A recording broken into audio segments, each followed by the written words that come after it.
अस्सलाम वालेकुम नाज़रीन, मैं हूं शहजाद अमान और आप देख रहे हैं एएसए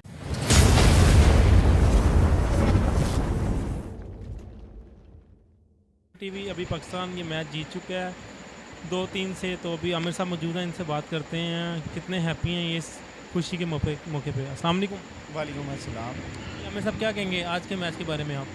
मैच के बारे में तो कुछ नहीं कहूँगा, मैं हैप्पी भी नहीं हूँ। पाकिस्तान की टीम को देख के लगता ही नहीं कि ये जीतने वाली टीम है। आगे देखें, वर्ल्ड कप आ रहा है।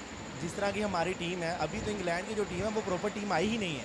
सिर्फ उसमें जो मोइन अली है वो टीम का प्रॉपर एक हिस्सा है, बाकी सब तो उनके न्यू खिलाड़ी हैं। अगर उनकी प्रॉपर टीम होती तो पाकिस्तान कभी भी 7 मैचेस की सीरीज़ है, एक मैच भी ना जीता।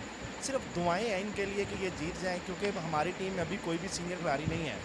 तो ज़रूरत है कि सीनियर खिलाड़ी मौजूद हों।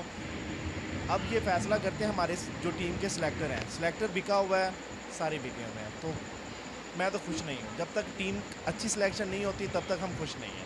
तो रिक्वेस्ट यही है इनसे कि जो टीम है वो अच्छी बनाई जाए, ताकि वर्ल्ड कप की तैयारी के लिए। वर्ल्ड कप की तैयारी के लिए लाजमी है। अब देखिए जी, हारिस रऊफ की बात करें, 5 मैचेस उसको खिला लिए हैं, रेस्ट ही नहीं दिलवा रहे उसको। रिजवान की बात करें, हर मैच में तीसरे ओवर में वो गिर जाता है, थक जाता है, रेस्ट वो भी नहीं कर रहा। क्यों? सिर्फ इनको पैसे का लालच है, मैच की इनको फीस मिलती है।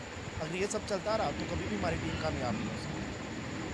मीर राजा साहब से हमारी रिक्वेस्ट है कि इस बात को लाजमी देखें, हमारे दिलों को ना तोड़ें। बहुत बहुत शुक्रिया आपका, थैंक यू, अल्लाह हाफिज़।